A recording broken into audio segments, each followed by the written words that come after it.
नमस्कार साथियों। आप लोगों को पता है कि जो AGTA 3446 वैकेंसी है उसकी डीवी ऑनलाइन होना था।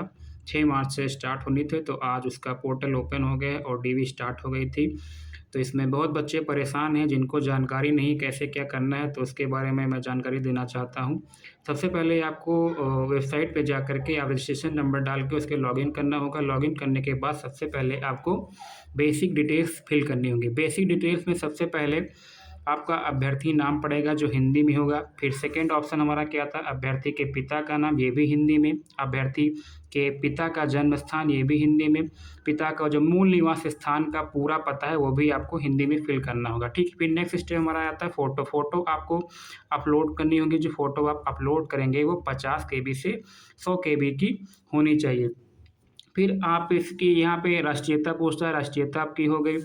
फिर हमारा क्या आता है, फिर पूछता है क्या अभ्यर्थी विवाहित है। विवाहित में अगर पूछता है, अगर यदि यदि आप नहीं हैं तो नो का ऑप्शन फिल करिए, यदि आप हैं तो यस का ऑप्शन फिल करिए। यस का ऑप्शन जैसे ही आप फिल करेंगे, जैसे ही आप शादी वाला जो ऑप्शन है वो पूछा था, वो जैसे आप फिल करते हैं तो उसमें पति या पत्नी का वर्तमान पता पूछता है, ठीक है। पति या पत्नी जो है उसका वर्तमान पूछता है, वो वर्तमान जो पता है वो पूछेगा, वो आपको फिल करना होगा। उसके बाद जैसे कि उसकी राष्ट्रीयता क्या हो गई, राष्ट्रीयता आपको फिल करना हो गया। जैसे उसका ये कहाँ का नागरिक है वो फिल करना है। फिर नेक्स्ट ऑप्शन हमारा क्या था कि अभ्यर्थी की जाति पूछता है। जाति अगर यदि आप जनरल हैं तो जनरल वहाँ पे लिख के आएगा, यदि ओबीसी या एसटी हैं तो वहाँ पे ये लिख के आता है। फिर हमारा नेक्स्ट स्टेप क्या आता है कि जो शैक्षिक अर्हताओं के बारे में पूछता है, जैसे कि इंटर या हाई स्कूल या ग्रेजुएट है।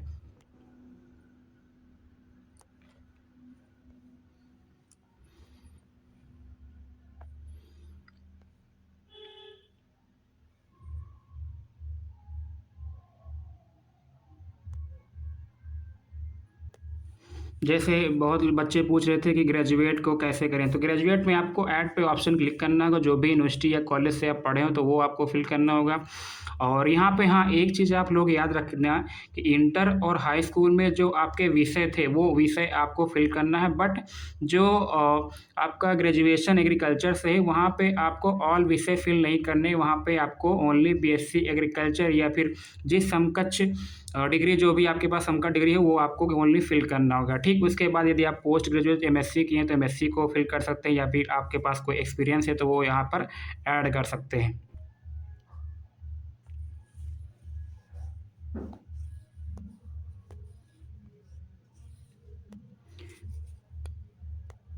फिर नेक्स्ट स्टेप क्या है, यहाँ पे पूछा गया अभ्यर्थी अपनी विगत तथा वर्तमान नियुक्तों का पूर्ण विवरण नीचे दें। यानी कि आप वर्तमान में कहीं पे आप सरकारी सर्विस कर रहे हैं या फिर प्राइवेट सेक्टर में हैं तो आपको यहाँ पे पूरा आपको विवरण यानी कि डिटेल्स देनी होंगी। तो ये आपको फिल करना होगा, जैसे कि यहाँ पे फौज में है या फिर कोई सी सेवा में, राजकीय सेवा या फिर लोक सेवा में, तो वो डिटेल आपको फिल करने की। यदि आप नहीं है तो वहाँ पे नो ऑप्शन क्लिक करके ये आपको अपडेट करना होगा। अपडेट करने के बाद ये नेक्स्ट ऑप्शन है, नेक्स्ट ऑप्शन पे आपको क्या होगा, क्लिक करना होगा।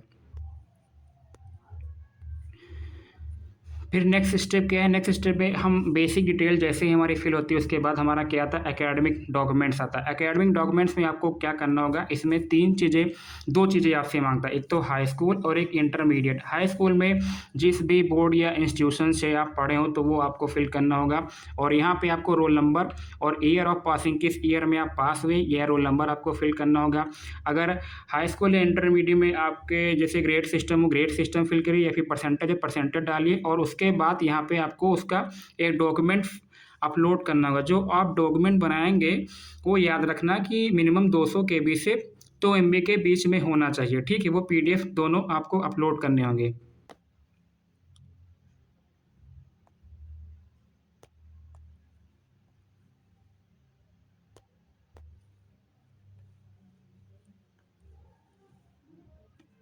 थर्ड स्टेप यहाँ पे क्या आता है कि जो एसेंशियल क्वालिफिकेशन है वहाँ पे डॉक्यूमेंट्स मांगता है। तो एसेंशियल क्वालिफिकेशन में आपको सबसे पहले यहाँ पे दिया गया एग्रीकल्चर डिपार्टमेंट, तो आपको जितने भी समकक्ष डिग्री हैं जैसे बीएससी एग्रीकल्चर, बीएससी हॉर्टिकल्चर या बीटेक, वो वहाँ पे आपको उस डिग्री को क्या करना होगा, अपलोड करना होगा। अपलोड करने के लिए सबसे पहले अपलोड में सबसे पहले आपको क्या करना होगा, वहाँ पे क्लिक करना होगा। क्लिक जैसे ही करेंगे तो वहाँ पे यूनिवर्सिटी पूछता है, जिस यूनिवर्सिटी से आप बीएससी एग्रीकल्चर पढ़े हों, ईयर ऑफ पासिंग।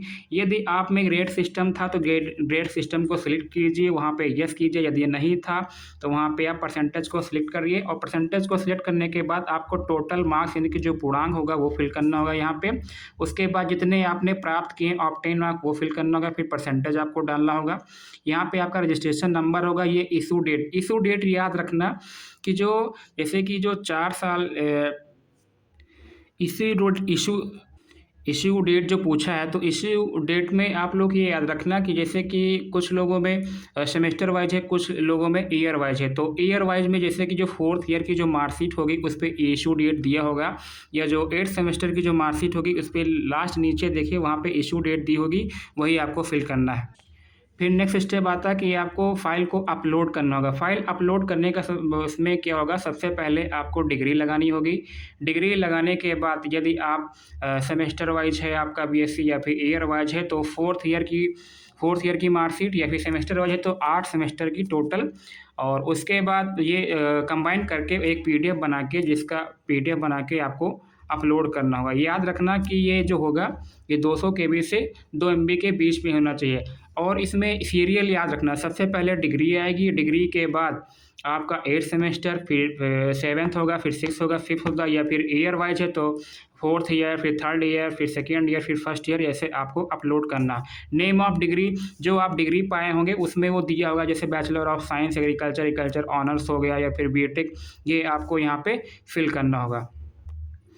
जैसे ही आप क्या करते हैं कि फिल कर देते हैं और उसे सबमिट करते हैं। सबमिट करने के बाद यहाँ पर आप देखिए कि ये यहाँ पे पूरा आ जाता है लिख के, जिससे आप देखना चाहे तो देख भी सकते हैं, और ये कंप्लीट हो जाता है। फिर हम नेक्स्ट स्टेप पे चलते हैं। 4th स्टेप में क्या आता है, जैसे जो प्रोफेशनल क्वालिफ़िकेशन मांगा था, जैसे कि जो टेरिटोरियल आर्मी या फिर जो आर्मी वाले बंदे थे उनको अगर उन्होंने किया है तो वो वहाँ पे ये अपलोड कर सकते हैं, यस कर सकते हैं। यस करने के बाद वहाँ पे आपको डॉक्यूमेंट्स ये अपलोड करना होगा, ठीक है। फिर नेक्स्ट स्टेप हमारा क्या है, नेक्स्ट स्टेप में हमारा आता है अदर इम्पॉर्टेंट जो डॉक्यूमेंट्स हैं, ठीक है। अदर इम्पॉर्टेंट डॉक्यूमेंट में सबसे पहले हम जाएंगे किस पे, सबसे पहले पूछता है डोमिसाइल, निवास या प्रमाण पत्र। उसमें सबसे पहले अदर इम्पॉर्टेंट डॉक्यूमेंट्स में जो आपका जैसे मांगा डोमिसाइल हो गया, ठीक है, एक पहला हमारा डोमिसाइल हो गया, दूसरा कास्ट सर्टिफिकेट हो गया, डिसेबिलिटी वाला हो गया।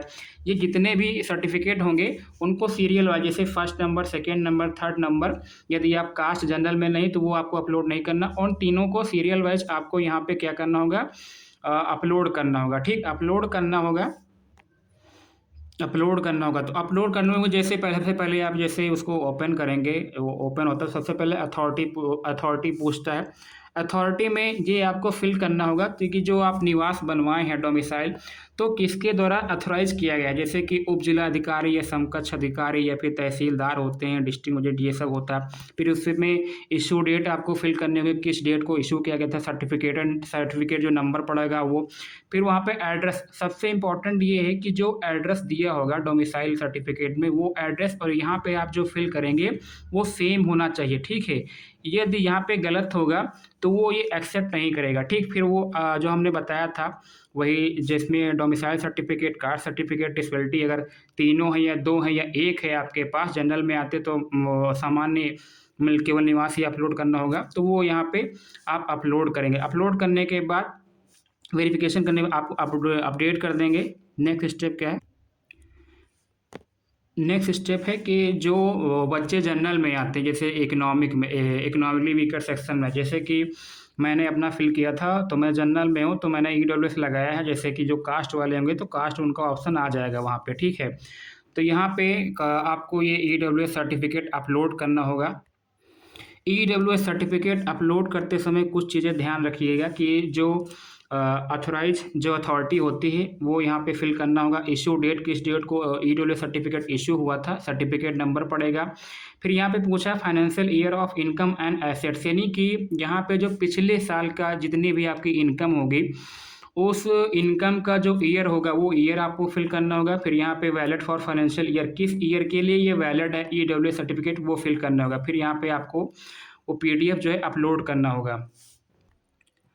नेक्स्ट स्टेप क्या है, जैसे ही आप जैसे कास्ट सर्टिफिकेट हो गया, डोमिसाइल हो गया, डिसेबिलिटी हो गया, ईडब्ल्यूएस, ये अपलोड करने के बाद बहुत बच्चे पूछ रहे थे कि उनमें जैसे उनके नाम में या फिर रोल नंबर में या फिर फादर नेम या मदर नेम में उनके त्रुटि है, अक्षर में कोई दिक्कत है, तो यहाँ पे एक ऑप्शन दिया होगा अदर रिलेवेंट डॉक्यूमेंट्स, उसमें आप अपलोड पे क्लिक करेंगे। जैसे ही आप अपलोड पे क्लिक करेंगे तो वहाँ पे यहाँ पे दिया होगा दो चीज़ें, एक रीजन दिया होगा, एक इशू डेट। तो जैसे आप लोगों ने एफिडेविट बनवाया होगा, तो सबसे पहले आपको यहाँ पे फिल करना होगा किस रीजन के लिए आप ये जो डॉक्यूमेंट्स अपलोड कर रहे हैं वो रीजन आपको बताना होगा, और किस डेट को ये इशू हुआ था ये डेट आपको फिल करनी होगी। फिर यहाँ पे वो आप पीडीएफ अपलोड करेंगे। ये सारे स्टेप पूरे होने के बाद, सारे स्टेप में जैसे कि हमारा बेसिक हो गया, एकेडमिक हो गया, एसेंशियल हो गया, प्रोफेशनल हो गया, अदर इंपॉर्टेंट डॉक्यूमेंट्स होंगे, इसके बाद सारे करने के बाद फिर 5 चीज़ें आपको यहाँ पे दिखेंगी। ठीक, इसमें क्या होगा, हर ऑप्शन में आपको कंप्लीट नजर आ गया, टोटल 5 आपको चीज़ें अपलोड करनी होंगी। ये अपलोड करने के बाद आप स्क्रॉल करेंगे, नीचे जाएंगे, जैसे ही नीचे आएंगे यहाँ पे एक घोषणा दिया होगा डिक्लेरेशन, वो आपको क्लिक करना होगा और यहाँ पे सबमिट करना होगा। याद रखिए सबसे इम्पॉर्टेंट बात ये है कि सबमिट करने से पहले आप लोग 3 से 4 बार हर एक चीज़ को, कोई डॉक्यूमेंट्स हो, मार्कशीट हो या फिर नाम हो, उसको एक एक कायदे से आप मिलाइए, कोई भी त्रुटि नहीं होनी चाहिए। याद रखिए सबमिट होने के बाद दोबारा ये एडिट नहीं हो सकता है, इसलिए आप प्रीवियस ऑप्शन पे जा करके इसको एडिट कर सकते हैं, कायदे से देख सकते हैं, और बस ये आपका डीवी ऑनलाइन हो जाएगा। बहुत बच्चे पूछ रहे थे कि जैसे कि आय या निवास की जो डेट है उसमें क्या हो सकता है, तो आय निवास की डेट इसमें कोई नहीं मांगा है, केवल ईडब्ल्यूएस की डेट मांगा है, ना ही कास्ट डेथ सर्टिफिकेट की कोई डेट मांगा है।